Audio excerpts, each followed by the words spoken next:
வணக்கம் மக்களே, நீங்கள் பார்த்து கேட்குறது மொக்க கம்பெனி. நான் எங்கள் host mister terrific. Justice society of America இப்போ சூப்பர்மேனோட ஜஸ்டிஸ் கேங்கில் பார்த்தீங்கன்னா ஒரு முக்கியமான ரோல் ப்ளே பண்ணியிருப்பாரு. அது சொன்னால் நம்ப மாட்டீங்க, டிசியோட third smartest person Lex Luthor பேட்மேனுக்கு அப்புறம். முகத்தில் டீ மாதிரி ஒரு மாஸ்க்கு கையில் கோலு குண்டு வச்சு விளையாடிட்டு இருக்க இவர் ஸ்மார்ட்டஸ்ட் பர்சனா? எந்த வகையில் ஸ்மார்ட்டு? எப்படி இவர் மிஸ்டர் டெரிஃபிக்காக மாறினாரு? இவருடைய super powers, origin and weakness பார்த்துருவோமா? மிஸ்டர் டெரிஃபிக்கோட ஆரிஜின் ரொம்பவே சிம்பிளாக இருக்கும், அதே சமயத்தில் கொஞ்சம் பாவமாகவும் இருக்குங்க. மிஸ்டர் டெரிஃபிக்கோட உண்மையான பேர் மைக்கேல் ஹோல்ட். பிறந்து 4 வயசு இருக்கும்போதே நியூட்டன், ஐன்ஸ்டீன், பிளாங்க்னு சொல்லி இவங்களுடைய மொத்த தியரிஸ், ஃபிசிக்ஸ் ஃபார்முலா எல்லாத்தையுமே கரைச்சி கொடுத்தவர். 4 வயசுலேன்னா யோசிச்சு பாருங்க. He was a born prodigy. Exceptional intelligence இருக்குது. கிட்டத்தட்ட அவர் என்னென்ன விஷயங்களை படிக்கிறாரோ அது எல்லாமே அவர் மைண்டில் ஆல்மோஸ்ட் ஹார்ட் டிஸ்கில் ஸ்டோர் ஆகிற மாதிரி ஸ்டோர் ஆகிடும். கிட்டத்தட்ட டாஸ்க் மாஸ்டர் மாதிரின்னு சொல்லலாம். டாஸ்க் மாஸ்டர் பார்க்குற விஷயங்களை ரெப்ளிகேட் பண்ணுற மாதிரி இந்த மனுஷன் படிக்கிற எல்லா விஷயங்களுமே மனசில் பதிய வச்சுருவாருங்க. எந்த அளவுக்குனா ஒரே ராத்திரியில் ஜஸ்ட் மெடிக்கல் நியூரோ சர்ஜரி எப்படி பண்ணுறதுன்னு சொல்லி அதை படித்து மிட் நைட்டுக்கு சர்ஜரியே பண்ணவர். ஸோ ஜஸ்ட் படித்து அதை மொத்தமாக புரிஞ்சுக்கிட்டு அதை பர்ஃபெக்டாக அப்ளை பண்ணக்கூடிய அந்த திறமை இவர்கிட்ட இருக்குது. ஃபோட்டோ ஐடென்டிக் மெமரி பட் இன் ஸ்டடீஸ்ன்னு சொல்லலாம். எல்லா மேஜர் பிரான்ச்சஸ் ஆஃப் ஸ்டடீஸில் 14 PhDs வச்சுருக்காருன்னா எந்த அளவுக்கு படிப்பாளின்னு யோசிச்சு பாருங்கள். படிப்பை மட்டும் முக்கியம் இல்லை, என்னோட பாடியுமே நான் ஃபிட்டாக மாற்றிக்கணும்னு சொல்லி 10 விதமான மார்ஷல் ஆர்ட்ஸை கற்றுக்கிட்டு 10லேயுமே பிளாக் பெல்ட் வாங்கினவர். ஸோ படிப்பு மட்டும் இல்லை, சண்டை போடுற டெக்னிக்கும் இவருக்கு நல்லாவே தெரியும். அது கூடவே சேர்ந்து இன்னும் என்னுடைய பாடியை ட்ரெயின் பண்ணிக்கணும்னு ஒலிம்பிக் லெவல் அத்லீட்டாகவும் மாறி இருக்காருங்க. Olympic decathlon gold medalist. யோசிச்சு பாருங்க, படிப்புலையும் கட்டிக்கிறேன், ஒலிம்பிக் லெவல் அத்லெட்டிக் பாடியை மெயின்டைன் பண்ணிக்கிட்டு சண்டையும் போகிறது எப்படின்னு தெரிஞ்சு வச்சிருக்கான். முதலுக்கு ஒரு பீக் ஹியூமன் கண்டிஷன் இவங்ககிட்ட இருக்கு. இது கூடவே சேர்ந்து தன்னுடைய படிப்பு 14 PhDs எல்லாத்தையுமே ஒன்றா வச்சு தனக்கான ஒரு இண்டஸ்ட்ரீஸுமே ஆரம்பிச்சிருப்பான், ஹோல்ட் இண்டஸ்ட்ரீஸ். அதன் மூலிமா மக்களுக்கு தேவையான அன்றாடம் யூஸ் பண்ணக்கூடிய அந்த பொருட்களை சைபர் வர மாற்றிடுவான். டெக்னாலஜிக்கலி இம்ப்ளிமெண்டட் ஷூஸு, கிளாஸஸ், இந்த மாதிரி டெக் கம்பெனி ஒன்று ஆரம்பித்து செல்ஃப் மேட் மல்டி மில்லியனராகவும் வாழ்ந்துட்டு இருக்கான். அப்பா காசு கிடையாது, சொந்தமாக தன்னுடைய மொழியை யூஸ் பண்ணி பெரியாளானவன். இந்த சமயத்தில் தான் பாலாங்கிற ஒரு பொண்ணை லவ் மேரேஜ் பண்ணியிருப்பான். அந்த சமயத்தில் அவங்களுக்கு குழந்தை பிறக்கிறதாகவும் இருந்துச்சு. ஆனால் ஒரு சின்ன கார் ஆக்சிடெண்ட்டில் பாலாவும் அவனுடைய பிறக்காத குழந்தையும் இறந்து போக அது இவன் மனசை துண்டு துண்டாக உடச்சிருச்சுங்க. காதல் கைவிட்டு போய் பிறக்க வேண்டிய குழந்தை இறந்து தன்னுடைய தம்பி ஜெஃப்ரி ஹோல்ட்டும் இறந்துருப்பான். ஸோ கிட்டத்தட்ட தான் எதுக்காக வாழ்கிறோம் அப்படிங்கிற ஒரு டிப்ரெஷனுக்குள்ளே போன மைக்கேல் ஹோல்ட், இந்த உலகத்தில் நான் இருக்கக்கூடாது, என்னுடைய இந்த இன்டெலிஜென்ஸை வச்சு நான் என்னத்தை சாதிக்க போகிறேன் அப்படின்னு சொல்லி பிரிட்ஜிலேருந்து கீழே குதிச்சு தன்னை அழிச்சிக்க ட்ரை பண்ணுறது சமயத்தில் தான் இவன் கிட்ட இருக்க அந்த பொருட்களை கொள்ளையடிக்கிறதுக்காக 4 பேர் வந்து நிற்பாங்க. இவனே சாகிற நிலைமையில் இருக்கும்போது உன் கையில் இருக்க அந்த பர்ஸெல்லாம் கொடுக்கலன்னா உன்னை நான் கொண்டுடுவேன் அப்படின்னு சொல்லி அவங்க மிரட்டேன். நானே சாகிறது தான் நான் நின்றுருக்கேன் அப்படின்னு சொல்லி இவங்க 2 பேருக்கையும் பேச்சுவார்த்தை போயிட்டு இருக்க அந்த சமயத்தில் தான் குறுக்க அந்த கௌஷிக் வந்தாங்கிற மாதிரி ஸ்பிரிட் ஆஃப் வெஞ்சன்ஸ் கோஷடை கிடையாது, டிசியோட வெஞ்சன்ஸ் ஸ்பிரிட்டாக இருக்க நம்ம ஸ்பெக்டர் அப்பியர் ஆகி நீங்கள் அங்கிட்டு போய் விளையாடுகிறா கூட நான் பேசணும்னு சொல்லி ஸ்பெக்டர் நம்ம மைக்கேல் ஹோல்ட்டுக்கு அட்வைஸ் பண்ண ஆரம்பிச்சிருப்பாரு. பக்கா புத்திசாலி, பீக் லெவல் ஹியூமன் கண்டிஷனில் இருக்க நீ எதுக்கு உன்னையே அழிச்சுக்க ட்ரை பண்ணுற? உன்ன மாதிரியே ஒருத்தனை நான் பழங்காலத்தில் மீட் பண்ண அவன் என் க்ளோஸ் ஃப்ரெண்டாக மாறினான்.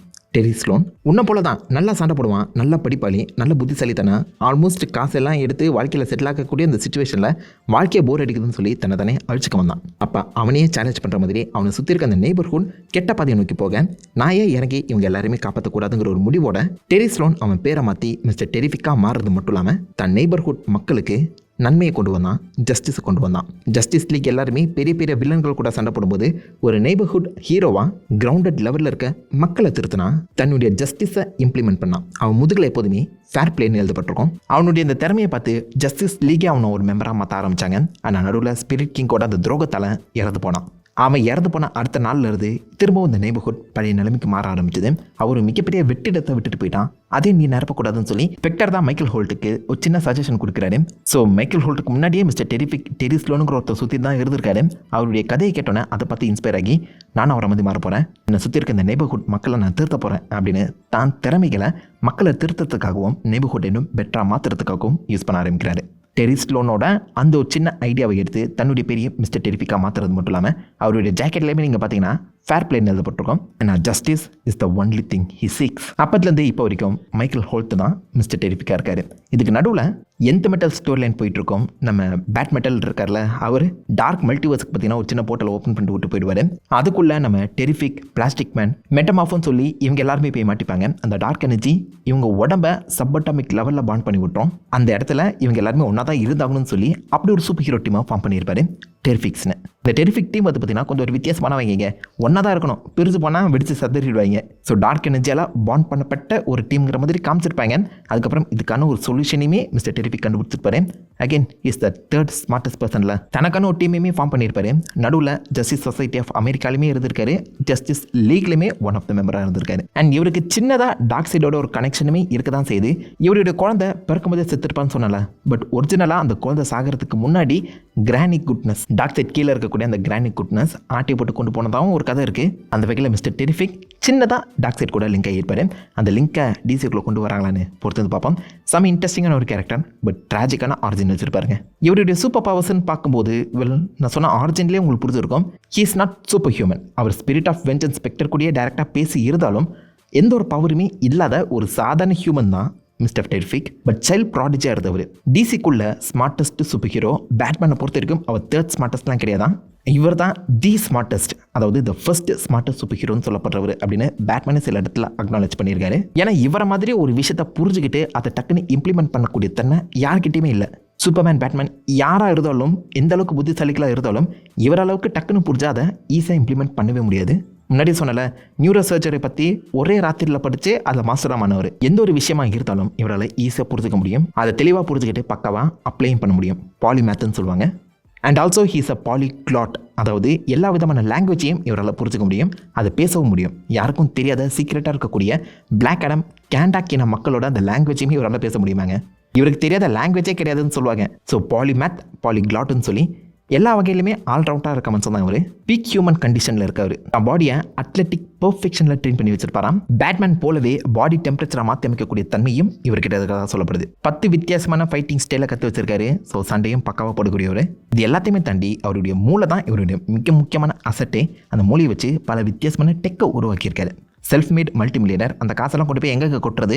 அந்த காசை வச்சு ஏகப்பட்ட டெக்ஸை தனக்கேற்ற மாதிரி உருவாக்கியிருப்பாரு. அதில் முக்கியமான டெக் அவர் முகத்திலே இருக்குது. அந்த டீ மாஸ்க் ஜஸ்ட் ஒரு ஷோ கேஸுங்கிற மாதிரி மட்டும் நினச்சிடாதீங்க, ஹைலி அட்வான்ஸ்ட் நானோ டெக் மாஸ்க் அது. அந்த மாஸ்க் நம்ம மிஸ்டர் டெரிஃபிக்கோட முகத்தில் இருக்க வரைக்கும் இவரை எந்த ஒரு எலக்ட்ரிக்கல் எக்யூப்மெண்ட்டும் டிடெக்டே பண்ணாது. டிஜிட்டலி ஸ்டெல்த்தாக இந்த மனுஷனால் வாழ முடியும். எந்த ஒரு சிசிடிவிலையுமே மாட்டாமல், எந்த ஒரு ரேடாலையுமே சிக்காமல், நம்ம பேட்மேனோட இன்ஃப்ராரெட் சென்சார்லையுமே சிக்காத அளவுக்கு சம் ஸ்ட்ராங்கான ஒரு கேமஃப்ளாஜை, ஒரு ஸ்டெல்த் எலிமெண்ட்டை வந்து பார்த்தீங்கன்னா இந்த மாஸ்க் உருவாக்கி கொடுக்குவாங்க. அந்தளவுக்கு ஸ்ட்ராங்கஸ்டான மாஸ்க். அண்ட் ஆல்சோ கம்யூனிகேஷன் டிவைஸாகவும் அது வேலை செய்யுது. ப்ளஸ் இவருடைய அந்த முக அசைவுக்கு ஏற்ற மாதிரி இவருடைய அந்த எலக்ட்ரானிக் டெக் கேஜெட்ஸுமே அவரால் கண்ட்ரோல் பண்ண முடியும். முக்கியமாக டிஸ்பிஎஸ், அந்த கோலி குண்டு மாதிரி இருக்கிறது தான் உண்மையிலேயே நம்ம மிஸ்டர் டெரிஃபிக்கோட ஸ்பெஷல் சூப்பர் பவர்னு சொல்லலாம்.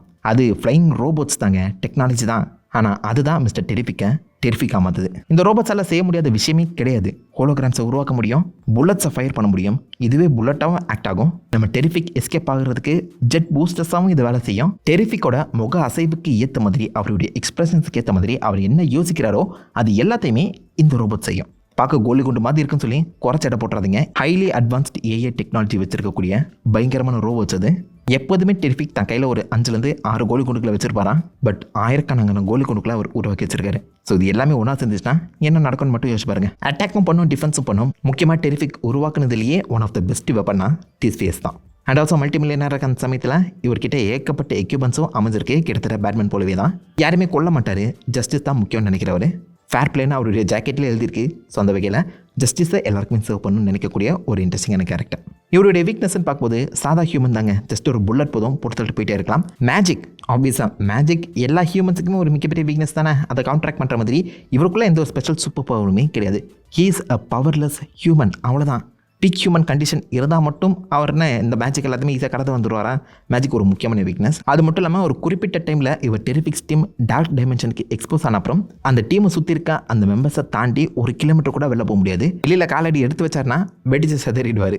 அது கொஞ்சம் நாளைக்கு மட்டும் வீக்னஸாக இருந்துச்சு. அதுக்கான சொல்யூஷனை இவரே கண்டுபிடிச்சான்னு வச்சுக்கோங்களேன். But still that's weakness, right? ஆனால் இது எல்லாத்தையுமே தாண்டி கண்டிப்பாக ஒரு புத்திசாலி ஹியூமனாக தான் இவர் நம்ம டிசி உலகத்தில் சுற்றிட்டு இருக்காரு. அந்தளவுக்கு புத்திசாலித்தனத்தை டிசிக்குள்ளே மெயின்டைன் பண்ணி கொண்டு போவாங்களான்னு பொறுத்து பார்ப்போம். டிசிக்குள்ளே டெரிஃபிக்ஸ் ஃபார்ம் ஆகுமாங்கிறதே டவுட் தான். பார்க்கலாம் ஜேம்ஸ் கன் என்ன பிளானில் இருக்கான்னு. அண்ட் இன்ட்ரெஸ்டிங்கான fact, justice league, justice America, அவருடைய ஆரிஜின் அப்போ ஸ்பிரிட் ஆஃப் வெஞ்சன்ஸ் சொல்லி ஏகப்பட்ட கடவுள்களை டேரெக்டாக மீட் பண்ணி இருந்தாலும் mister terrific still and atheist, கடவுள் நம்பிக்கை இல்லாதவர். அது கொஞ்சம் ஒரு ஐரேனியாக எனக்கு ஃபீல் ஆச்சு. பட் ஸ்டில் சம் ஒரு இன்ட்ரெஸ்டிங்கான கேரக்டர். இந்த மிஸ்டர் டெரிஃபிக்கை பற்றி நீங்கள் என்ன நினைக்கிறீங்க? உங்களோட தாட்ஸ், உங்களோட வியூஸை மறக்காம காம் பண்ணிட்டு அந்த லைக் பண்ணி தேடி விடுங்க. நான் உங்களை நல்ல ஒரு ஆசமான வீட்டில் மீட் பண்ணுறேன். Have fun guys. ஓவர்ட்ட